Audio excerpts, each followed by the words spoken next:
आणि 15 दिवसांपासून एक मुलगी बेपत्ता आहे, पण पोलीस बेपर्वा आहेत का असा सवाल उपस्थित व्हावा अशी परिस्थिती सध्या नाशिकमध्ये दिसतेय।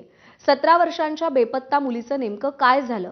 मुलीचं अपहरण झालं की या संपूर्ण प्रकरणालाच काहीतरी वेगळं वळण आहे? हे अनेक प्रश्न या निमित्तानं निर्माण होत आहेत। नाशिकच्या सिन्नरमधली 17 वर्षांची मुलगी गेल्या 15 दिवसांपासून बेपत्ता आहे।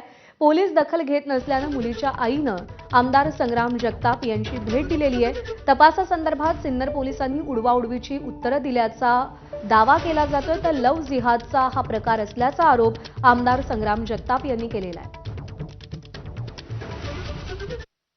आरिफ पठाण म्हणून मुलगा आहे ना, तिथं राहायला होता भाड्याने। हे 2 वर्षापासून चालू होतं, ते आता मला माहिती पडलं ते। आणि उद्या जर माझ्या मुलीला कमी जास्त झालं तर मी काय करू सर? मला कुणाची मदत नाही, मला नवरा नाही, काय नाही। मी हर्षल ताईची मदत करते, त्यांच्या पाया पडले, माझ्या ताई माझी एवढी पोर वाचवा म्हणून। उद्या जर माझ्या पोरीला कमी जास्त झालं तर मी काय करू? माझ्या मागे कुणाचा आधार नाही, माझं सगळं गेलं, माझ्यावर कोण नाही।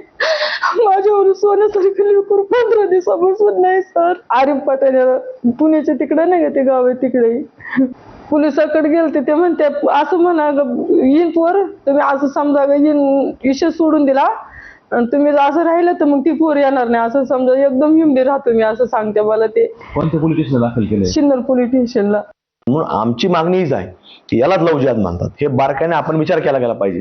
ज्या वेळेला हे 18 नसल्यापासून याला टार्गेट केलं जातं आणि 18 असल्यानंतर ज्यावेळेस ते गायब होतात, असे कुठेतरी समोर येतात आणि मग आपल्याला सांगितलं तर नाही त्यांचं प्रेम प्रकरण होतं, पण प्रेम प्रकरण सुरू कधी झालं, ह्याचं वय काय होतं, हे आपण तपासलं गेलं पाहिजे। म्हणून यालाच उल्लेख हा कुठंतरी आपल्याला लव्ह जिहाद म्हणून आपल्याला पाहायला मिळतो आणि हे महाराष्ट्रामध्ये अनेक वेळा सिद्ध झालेले। आज देखील नाशिकच्या घटनेनंतर हे आपल्याला सिद्ध होतं। आणि या सगळ्या प्रकरणी नाशिक ग्रामीण पोलीस अधीक्षकांनी काय प्रतिक्रिया दिली आहे आपण पाहूया। गुन्हा दाखल आहे आणि जवळजवळ 10 ठिकाणी आपण टीम पाठवलेली आहे। आज पण एक टीम बाहेर आहे आणि उद्या परत जसं लोकेशन मिळेल तसं आपला शोध सुरू होईल। लवकरच ती मुलगी मिळेल। काय प्रकरण काय एका मुलासोबत ती एक संशयित आहे आणि ते दोघं वेगवेगळ्या धर्माचे आहेत, पण तरी प्रिऑरिटीने आम्ही लोक पाठवतोय।